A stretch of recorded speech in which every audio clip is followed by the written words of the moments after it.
Friends, মই আপোনালোকলৈ চলে ফটোৰে ৰেচিপি লৈ আহিছোঁ। অতি সহজ পদ্ধতিৰে বনোৱাই দেখাম। সম্পূৰ্ণ ভিডিঅ'টো চাই থাকিব। চলে বনাবলৈ মই কাবুলী বুট ভিজাই ৰাখিছিলোঁ। মই 5 ঘণ্টামান কাবুলী বুটখিনি ভিজাই ৰাখিছোঁ। আপোনালোকে ৰাতিও ভিজাই থৈ দিব পাৰিব। বুটখিনি মই ভাল ধৰণে ধুই লৈ ভিজাই ৰাখিছিলোঁ। সেইবাবে পানীখিনিৰ লগতে মই দি দিলোঁ বাকি। পানীটো বুটখিনি ডুবি যোৱাকৈ অলপমান বেছিকৈ ল'ব। সোৱাদ অনুসৰি নিমখ দি ল'ব। এইখিনি এতিয়া 3 বা 4টা চিটি আহিব দিম। এয়া ডাঙৰ পিঁয়াজ 2টা মই সৰুকৈ কাটি টুকুৰা কৰি লৈছিলোঁ। এইখিনি মই ইয়াতে পেষ্ট বনাই ল'লোঁ। আপোনালোকে মিক্সিতো পেষ্ট বনাই ল'ব পাৰে, নাইবা হাতেৰে সৰুকৈ মিহি কৰি পিঁয়াজখিনি কাটি ল'ব। 3টা জলকীয়া লৈছোঁ। আপোনালোকে যিমান জলকীয়া খায় সেই অনুযায়ী লৈ ল'ব। আদা নহৰু পেষ্ট লৈছোঁ। তেজপাত 2টা, সৰু ডালচেনি এটুকুৰা আৰু লং 3টা লৈছোঁ। বিলাহী 3টা পেষ্ট বনাই লৈছোঁ। পিঁয়াজখিনি যি ধৰণে কৰিছিলোঁ ঠিক সেই ধৰণে কৰিছোঁ। এয়া মছলাখিনি লৈ লৈছোঁ। বহুত বেছি মছলা লোৱা নাই। চলে মছলা অবিহনে আমি আজি চলে বনোৱাই দেখুৱাম। তাৰ বাবে মই গৰম মছলা লৈছোঁ, ধনিয়াৰ গুড়ি লৈছোঁ, জলকীয়াৰ গুড়ি লৈছোঁ আৰু হালধি লৈছোঁ। এয়া 3টা চিটি অহাৰ পিছত মই গেছটো অফ কৰি ল'ম। কিছু সময় পিছত ঢাকনিখন খুলি লৈ পানীখিনি আঁতৰাই ল'ম। মোৰ ভিডিঅ'টো যদি চাই অলপ ভাল পাইছে তেতিয়াহ'লে লাইক কৰিব আৰু চেনেলটো ছাবস্ক্ৰাইব কৰি থ'ব আগলৈ সহজ ৰেচিপিবোৰ পাবলৈ। এয়া চাওক, কাবুলী বুট এটা দেখাই দিছোঁ, ধুনীয়াকৈ সিজি গৈছে। এতিয়া কেৰাহী এটা গেছত গৰম হ'বলৈ দিছোঁ। কেৰাহীটো গৰম হোৱাত মিঠাতেল দি দিছোঁ। আপোনালোকে যি তেল খায় তাকে ব্যৱহাৰ কৰিব। তেলখিনি গৰম হোৱাত এতিয়া মই ইয়াতে লং, ডালচেনি টুকুৰা আৰু তেজপাত 2টা দি ল'ম। এইখিনি অলপমান ভাজি ল'ম। এতিয়া ইয়াতে কাঁচা জলকীয়া 3টা লৈছিলোঁ যে সেই 3টা দি দিছোঁ। লগতে শুকান জলকীয়া 2টা দি লৈছোঁ। আপোনালোকে যিমান জলকীয়া খায় সেই অনুযায়ী দি ল'ব। এতিয়া মই জলকীয়াকেইটা অলপমান ভাজাৰ পিছত পিঁয়াজখিনি গোটেই দি ল'ম। পিঁয়াজখিনি এতিয়া আমি পিঁয়াজৰ কালাৰটো সলনি নোহোৱালৈকে অলপমান ভাজি ল'ম। এই ধৰণে লাৰি আপোনালোকে পিঁয়াজখিনি ভাজি থাকিব। গেছটো মই মিডিয়াম ফ্লেমতে ৰাখিছোঁ। এতিয়া ইয়াতে মই আদা নহৰু পেষ্টখিনি দি লৈছোঁ। এইখিনি দি লৈ অলপমান ভাজি ল'ম। এইখিনি অলপমান ভাজা হোৱাৰ পিছত এতিয়া মই ইয়াতে বিলাহী পেষ্টখিনি দি লৈছোঁ। বিলাহীখিনি অলপমান ভাজি ল'ম। এইখিনি অলপ সময় ভাজাৰ পিছত এতিয়া মই ইয়াতে মছলাখিনি গোটেই দি দিম। এয়া চাওক, গোটেইখিনি মছলাই দি লৈছোঁ। মছলাখিনি দি উঠি মই অলপ গেছটো মিডিয়াম ফ্লেমতে ৰাখি কিনে ভাজি ল'ম। এই ধৰণে লৰাই ভাজি থাকিম। ভিডিঅ'টোত মই আপোনালোকক সম্পূৰ্ণভাৱে দেখুৱাব চেষ্টা কৰিছোঁ। চাওক, এই ধৰণে মই লৰাই ভাজি আছোঁ। এইখিনি ভাজা হৈ গৈছে। এতিয়া মই ইয়াতে কাবুলী বুটখিনি দি লৈছোঁ। এইখিনি দি লৈ আমি অলপমান ভাজি ল'ম। গেছটো মিডিয়াম ফ্লেমত ৰাখি অলপ সময় ভাজি ল'ব। চাব যাতে জ্বলি নাযায়। কিছু সময় ভাজি ল'লে খাবলৈ সোৱাদ বেছি হয়, সেইটো কাৰণে অলপ সময় এই ধৰণে লৰাই ভাজি থাকিব।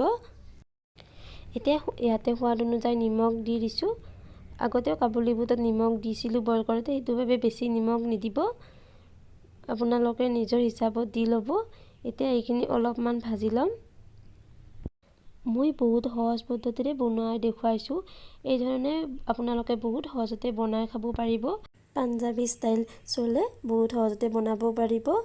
এতিয়া ইয়াতে পানী দি ল'ম। পানীখিনি আপোনালোকে এটা জোখমতে দি ল'ব। মই ইয়াতে 1.5 কাপ পানী দি লৈছোঁ। এইখিনি এতিয়া কিছু সময় উতলাই ল'ম। গেছটো হাই ফ্লেমত ৰাখিয়ে উতলাম। এতিয়া ইয়াতে এখন ঢাকনি দি ল'ম। মাজে মাজে ঢাকনিখন আঁতৰাই লাৰিও থাকিব, নহ'লে আৰু জ্বলি যাব পাৰে।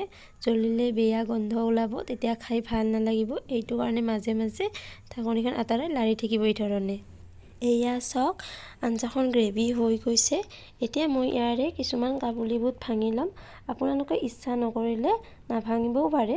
মই ভাঙিলে অলপ গ্ৰেভিটো খাই বেছি ভাল পাওঁ, সেইটো কাৰণে ইয়াৰে কিছুমান কাবুলী বুট মই ভাঙি লৈছোঁ। এয়া চাওক, এই ধৰণে কিছুমান কাবুলী বুট মই ভাঙি ল'লোঁ। তাৰপিছত এতিয়া মই ইয়াতে আৰু অলপমান পানী দি এইখিনি উতলাই ল'ম।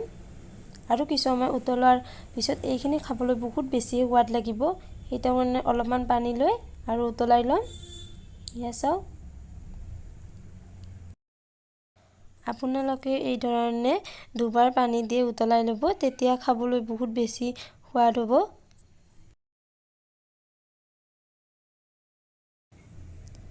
এয়া চাওক, আমাৰ আঞ্জাখন গ্ৰেভি হৈ গৈছে। মই এইখিনিমান গ্ৰেভিতে গেছটো অফ কৰিম। আপোনালোকে যদি বিচাৰে আৰু অলপ শুকান কৰিব, তেতিয়াহ'লে আৰু শুকান কৰি ল'ব পাৰে। মই এইখিনি গ্ৰেভি ৰাখিম। এতিয়া ওপৰত ইয়াতে কেঁচা ধনিয়া অলপমান দি দিছোঁ। কেঁচা ধনিয়াখিনি দিয়াৰ ফলত সুগন্ধটো ভাল লাগে, এইটো কাৰণে দি দিছোঁ। এইখিনি অলপমান ঠাণ্ডা কৰি খাব, তেতিয়া বহুত বেছি ভাল লাগিব। এতিয়া আমাৰ চলিখিনি ৰেডি হৈ গৈছে। এয়া চাওক, কালাৰটো কিমান ধুনীয়া হৈছে। এয়া আমি ভটুৰে বনোৱাৰ বাবে আটা লৈছোঁ। ইয়াতে সোৱাদ অনুযায়ী নিমখ দি লৈছোঁ। ৰিফাইন অইল অলপমান দি ল'ম। এইখিনি দি কিনে অলপমান আমি মিক্স কৰি ল'ম। আপোনালোকক দেখুৱাব লগা বিশেষ একো নাই, তথাপিতো দেখুৱাইছোঁ আৰু মই বনাইছোঁ যেতিয়া ভিডিঅ'টো কমপ্লিট কৰিয়ে দেখাইছোঁ। এইখিনি এতিয়া অলপ অলপকৈ গুনগুনীয়া গৰম পানী দি লৈ মুঠি ল'ম। পানীখিনি আকালৈকেও বহুত বেছি ঢালি নিদিব, তেতিয়া আৰু পনীয়া হৈ যাব পাৰে। এইটো কাৰণে মোৰ নিচিনাকৈ অলপ অলপকৈ পানীখিনি দি কিনে ভালদৰে মুঠি ল'ব। এয়া চাওক, আমাৰ ডোটো ৰেডি হৈ গৈছে। কিমান ছফ্ট হৈছে দেখুৱাই দিছোঁ। চাওক, এতিয়া ইয়াৰে সৰু সৰু বল বনাই ল'ম। বহুত বেছি সৰুও নকৰিব আৰু বহুত বেছি ডাঙৰো নকৰিব। এয়া টুকুৰা কৰি মই বল বনাই ল'ম। এতিয়া এইখন বেলি ল'ম। বেলতে এটা ধ্যান ৰাখিব, যাতে এইখন পুৰি নিচিনা পাতল নহয়। ভটুৰে অলপ ডাঠ ৰাখিব লাগে, বহুত পাতল নকৰিব। এয়া চাওক, এইখিনিমান ডাঠ কৰি ৰাখিব। এতিয়া কেৰাহী এটা গেছত গৰম হ'বলৈ দিছোঁ। কেৰাহীটো গৰম হোৱাত ইয়াতে ৰিফাইন অইল দি ল'ম। ৰিফাইন অইলখিনি গৰম হ'ব দিব ভাল ধৰণে। তেলখিনি গৰম হোৱাতে এতিয়া দি দিছোঁ। এই ধৰণে অলপমান লাৰি দিব। এয়া চাওক, ফুলি আহি গৈছে। আপোনালোকে এবাৰ নিশ্চয় এই ধৰণে বনাই খাব, বহুত ভাল লাগিব। মোৰতো বহুত বেছিয়ে ভাল লাগে এই ধৰণে বনাই খাই। এণ্ড থেংক ইউ ছ' মাছ সকলোৱে ভিডিঅ'টো চাই থকাৰ বাবে।